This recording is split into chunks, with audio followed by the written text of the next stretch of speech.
Katindika télévision faute kozala ya nani Kamwasi Chilombo en live depuis Kinshasa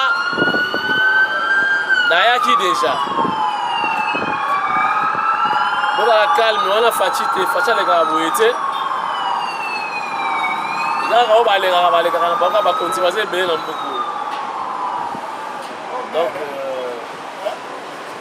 mais avant la fait dans la mer maman Denise ado le gawana namoni bachikata bazawana donc ba o ba remplacer ba mura donc bachikata bazawana faut la mer maman Denise moi ça me compte aller qui donc ça en plein boulevard du 30 juin bon 1 minute de silence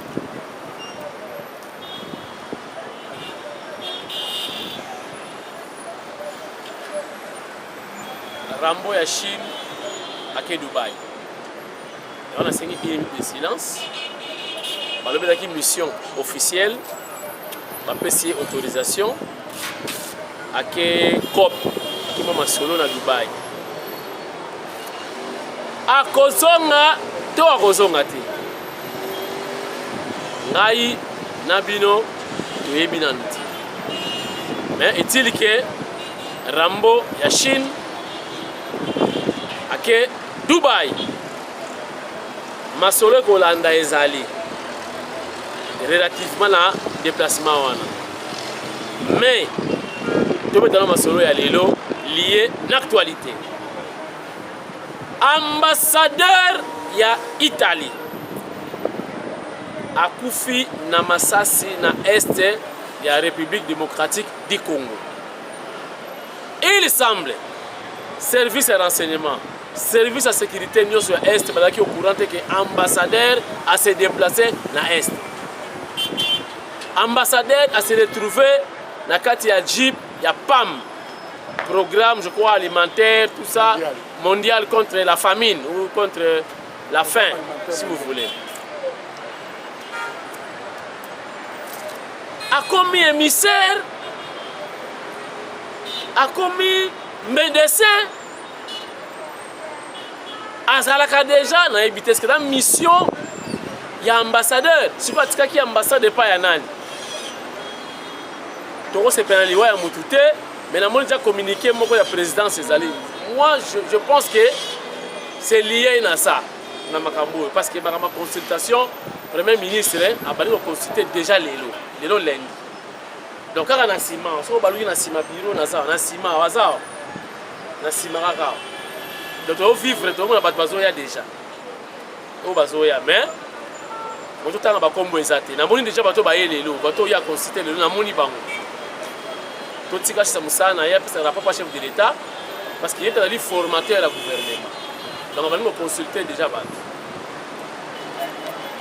Donc makambo ya ambassadeur wana to tika nanu basala enquête ba yeba pour ambassadeur na terrain wana akotambola na Jeep ya ndengo na te oyo ba Jeep mo na monsieur tout le monde ils ont blindé te ils ont sécurisé te ce n'est pas bien mais pourquoi qu'il se retrouver comme dans l'est en tout cas pour le moment ou pour l'instant je donne ma langue au chat totika dans nos informations évoluées toyeba présence na ekuna c'était lié à quoi.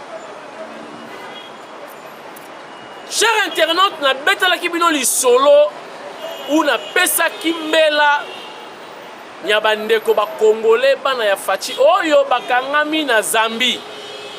Je vous dis chers internautes, bon minimiser na lo barati. Information comme partout. Je vous dis pasteur moko intervenir après singa ba détail ba congolais wana ba musu ba ba passeport. Mais bandimi baki en Afrique du Sud. Parce que tindiker un musulman, bapi mutana musulman, oyo atindika bango tin Afrique du Sud. Après c'est bango ba visa ya mabe, ba musu bakina ba visa te, mais bandimi ko kena banzela wana. Bande ko na biso ba congolais pourquoi ba vie na bino en danger. Mingi baza basi ba bengisi bango ba fiancé na bango, ba chéri na bango, mibali na bango, ba musu baza na bana po ba kena Afrique du Sud. Heureusement émission na ngeta la makatina Zambie. Pasteur wana intervenir numéro la pesa ki ya policier wana abengi policier wana baso na ndela makambu parce que bon, 200 $, 250 $, si tout va bien, on va libérer déjà de l'Afrique du Sud. Voilà Moussa pour la République. Les gens Moussa ya Zobati. Les gens Moussa ya Pambati. Les gens Moussa ya Ganga Boyeti. Tout participer à ma belé pour Namboka. Voilà un Congolais, il y a monté un malam à dossier, on a benga. A comme sikoyo lokola pont entre les policiers, il y a Zambie, na mibali na bango en Afrique du Sud. Bokenda kabanzela ya kotindika te. Olingo ke en Afrique du Sud. J'ai un ami à l'ambassade d'Afrique du Sud, beaucoup contacter ngai na kutani sibino na ye aye bisabino qu'est-ce qu'il faut faire ba document ni basenga. Bokende na voie moko légal. Que na ndenge ya nyamu ce n'est pas bon. Toyo kasikoyo bandeko ya Canada, UDPS Canada, bango bapesi message ya félicitations na chef d'État Mfumo Ditunga ndenge ba élevé na rang ya président ya Union Africaine. Botala ndenge message ya pesami from Canada, certainement na Québec. Botala ndenge bana ya Congo bana UDPS bakumisi mokonzi na bango isa la rende boye. Marquis lelo anniversaire na yo puis on va filmer ngai. Merci à trop toi Sakidila Wabuni. Tindi kabana ya Québec di.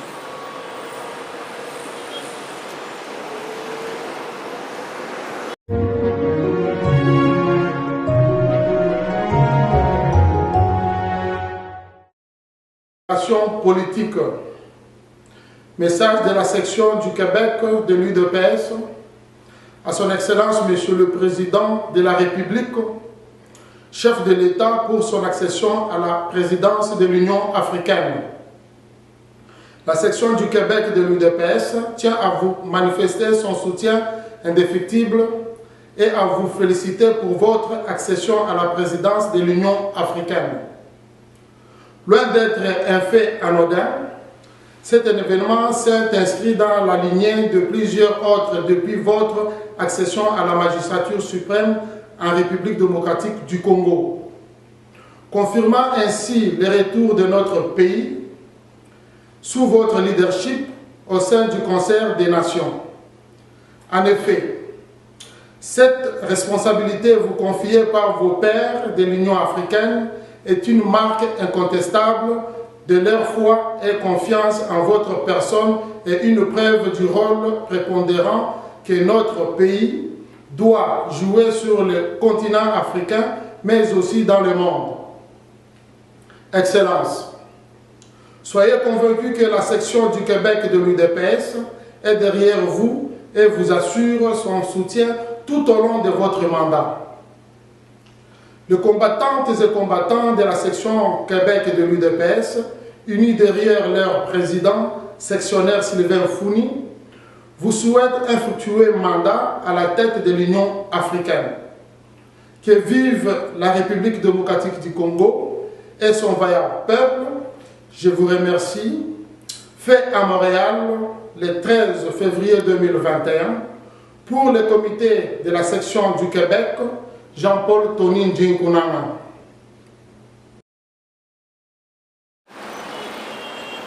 Voilà, merci, nous sommes de retour. Boyoki bana ya Canada, nenge bakumisi mokonzi ya mboka. Toti kalaka na Canada, boyoka sikoyo ndenge bapesi pe message epa ya Augustin Kabuya na président AI ya UDPS, Jean-Marc Kabound à Kabound pour na ba nomination oyo ezakoya bakanisa pe diaspora, bakanisa pe Canada.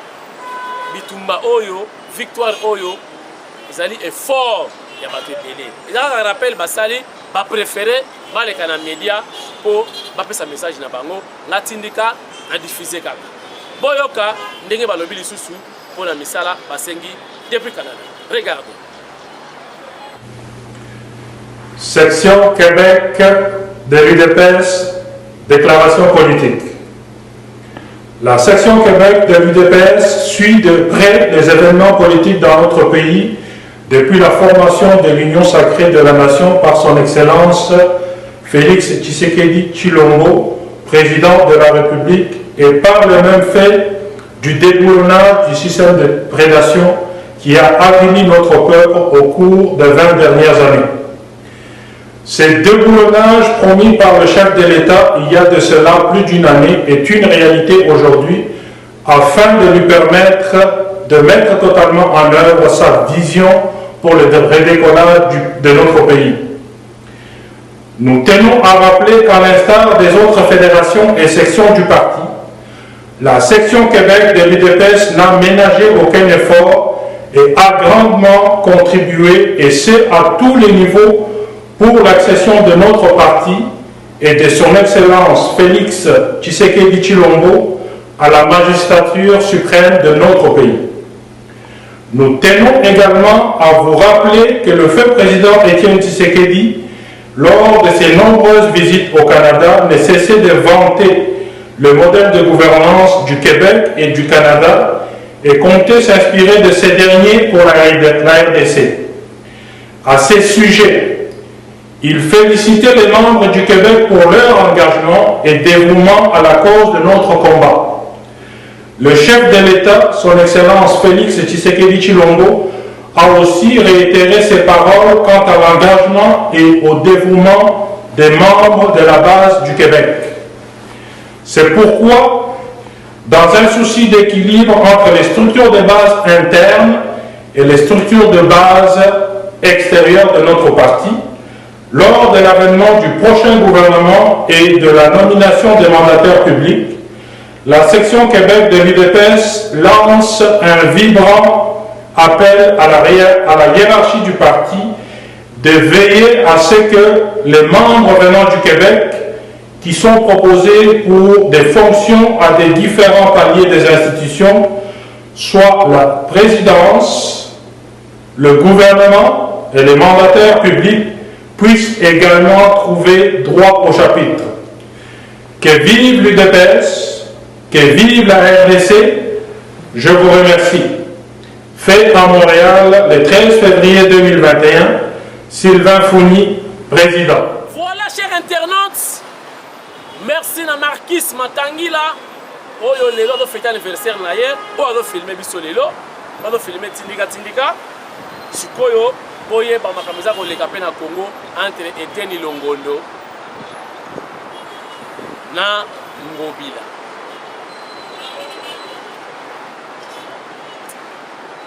Ngobila ngam na koloba na yo lelo. Tala bien bana obandi, tala bien. Ça dans le bilan, bato bana pembe na so ba conseil. Bato bana pembe na yo. Na biso ka makamuke kaka. Déjà dossier ya Yumbi. Bato ba yo basepela ko mona oti. Bana makama Yumbi wana. Na ye baka ndenge lekate e bato basepela kano mingiti. Zandu. Chaque fois des problèmes. Ba poubelle. Non, nous y mettons ça qui s'assate. Commune Angalema, vous qui problème de bataille de peste pour suspendre Bourgmestre, il semble pour remplacer Ndekonayo. Na mama yem. Ndekonayo. Équipe wana yango tindi ba police tindi banani pour remplacer docteur Ngobi. Ba bengi c'est pas Etienne. Azongi na nko. Tala kaka yo moko tala. Neto ba conseil ba vrai conseil. Balingi basala traitement ya ba déchets. Place ligne poni na triomphal jusqu'à tomber travail. Est-ce va conseil ba plus na vrai conseil. Traitement ya ba déchets. Donc déchets sont les wana na kasumbalesa, na ka piriposhi. Donc ba nié que c'est tout les wana. Ce qu'on va traiter ngo na ba ba divers ko épaula. Dans la position en diagonale n'a pas du peuple. Donc les députés qui ont légiféré la loi, c'est pour Gazoura, ils ont un côté triomphal, ils ont côté là-bas. De l'autre côté, en face, Stade des Martyrs. Donc match pénal Gabon contre la RDC, c'est solo ils ont eu un traitement des déchets, ils ont contre les joueurs. Un tas souk na corona. Mon député Batomokaki, misala est bloqué, baton les tikaliwana, lobby le ba na ba no ko ba buki baton na mabaya allez elongo. Beta machine. Ça bilan. So ko bi olongwa gouverneur. Longwa na ndenga bien luka o marqué ba point belé. Si vous avez ba député, ba pas éteindre longodo. Bakala nani a na pouvoir ya ko nommer équipe dirigeante to comité de gestion ya hôpital ko la mama yemo est-ce que les ministre to les ali yo gouverneur sikoyo so que les ali ministre okusuka bato za kokufa misala ekanga mais ça c'est bête na ba policier bozo kama machebeya vous les policiers vous aussi comment kama machebeya et combien batina ki biso ordre mal donné, il ne faut pas obéir. Si vous avez un bâtiment qui on a fermé, on a général, on a un tant que bâtiment est qui est-ce que la maman a place à combien comme ça? Maman est moto, tu as tension basali, tu as bambasu basali, tu as hémorroïde. Elle n'a pas qu'elle était. Donc il bête ça c'est la maman. Est-ce que vraiment ils ont là? Comment m'aider ça? N'était pas policier, ceux qui font bango, nous sommes dans nous chic, pas que nous lamba bango ni susu, nous n'avons pas gâté. Bota la capé. Vous autres savez ce personne, la police. Mobila. Yomogotala. Combien de points marqués, combien de billes marqués, combien de billes encaissés. Bête machine, hein? En tant que bandit, ça, on a dit on met là bien. Babi, on a marqué ça minute. Mais t'as la bien donc encaissé. Et ça va bien. Mais là, on va conseiller na yo, bah mais là on peut pas vrai conseil. Si on va pas au commissariat, obila, bah flatter. On a déjà allé. Bah epso you know, bokonzi ba défaut la liboyer, ba défaut ça boyer, ba défaut ça boyer. Bongi sana.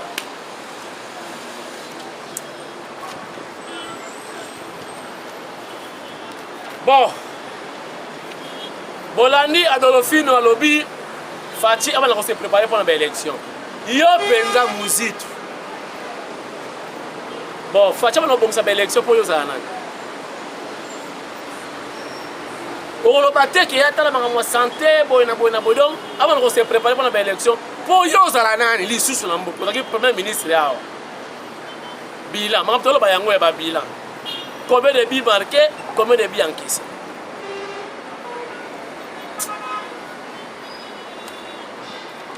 On a la distraction. Adolfino, distraction. On a dit premier ministre là. Ah ouais, biso ba kinwat. Ah ouais, pas calme. Mais ça me semble et le petit. Moti ka fatigué.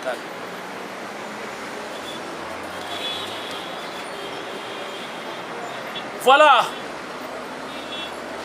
chers internautes, nous avons une vidéo. Maman Olive danse à Michael Jackson. Est-ce que ça fait un problème ça? Donc c'est qu'il y a bien raté. Maman Olive va dans mon tour là, yo le cola ngai. N'a pas bien. Kabila pas bien. Il y a un temps pour tout. Si on prend la maman Olive, Michael Jackson, il faut faire toute une émission. Alors, on a en matière, hein. Il y a un député qui n'a pas été le monde. Lelo, il y a un député. Député ailleurs, Makambu Baye, il a trouvé une solution rapide dans maman Yemo. Crise entre le comité de gestion. Oyo mama ye mobango moko ba ponaki eteni andimi kaka. Maintenant équipe oyo sika oyo leki soki yaya ya gouverneur comme na yepe Ngobila, docteur Ngobila. Député a eu parole awa. Oba ko la nini? Or sujet on a ya kawa boyambaka biso te. Botele misaranga na balabala ba yamba kabisa ba se senga mbongo pas ministre. Frère député hein. Ba résoudre ba crise. Ils ont les cas entre gouverneur ou hôtel de ville na ministre de la santé. Hier abani makamu na ya bo filmera ngai botina ka ba finga na ba tef député. Ba to aninga bo compter na bango frère. Na oyo journaliste ya États-Unis Maman Olive pendant qu'on bina dans Michael Jackson a ça il y a une émission. Mais c'est une personne. Ba posa nyoso yo ka ko ta émission. Maman Olive ayo. Poisa mutu lokola yo. Ko ça la émission te mutabini na ye pour les problèmes. Na ye première dame ya kala. Asa moi pas de danse na ye Michael Jackson na chema bo ya ti où est le problème. Et si yo Asa mutu. Bon. Ngana silisi bana mbujimai bambota trop bobona ki je crois ascenseur ami balé. Immeuble la sebina ascenseur. Crise za partout. La Congo central pe crise za pas na biso. Na uti kutu na Équateur. Hein? Mbandaka bokongu ikela. Ingende crise pezali. So moni nguba batoteka na buende nguba undi matona na Équateur. Crise za na baluki mwa mingi parce que week-end na salle émission te yango na zuizu moi partout moi ndambu po la quand même servi. Mais soki China rambo aleki si mikolo na Dubai. Oye koyela ye. Na ko observer l'émission za bongo.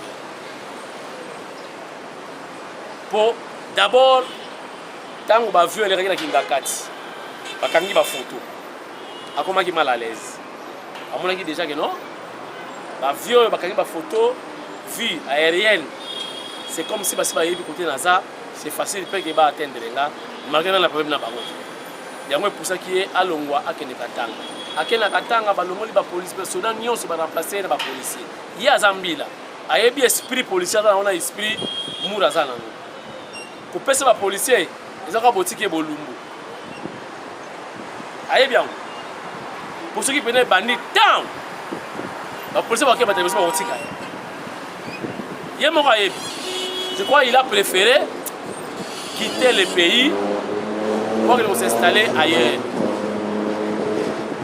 Kingaka c'est comme Kenya na ba policier ba sakuna eloko ya subangando tout ça bazana ba ba so yo ka ba otala yo habari muzuri donc eloko ya na ususti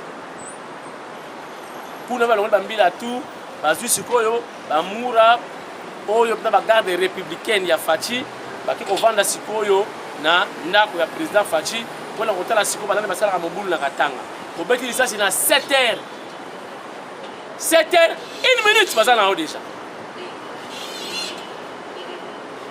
Voilà. Donc je crois, à mon avis, il s'est senti à l'insécurité, a préféré Abendan. Ce n'est pas Rozonga, ce n'est pas un problème. Mais ce qui est à Oumelikuna, je vais expliquer ni le que après.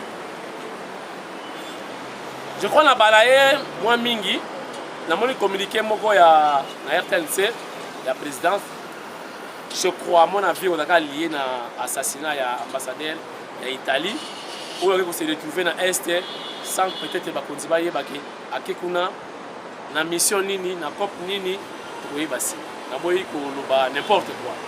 Merci na bien ce motali tindika ya liboso on a salé depuis la outil Mbujimai to reçoit la masole belé parce que semaine est bandit déjà vous à la calme to ko épuiser nyonso lelote lobby les sous to sala numéro mususu inchallah. Merci na bien tout motali émission. Merci na Dengi Mayar Montana Nkaka Dengi.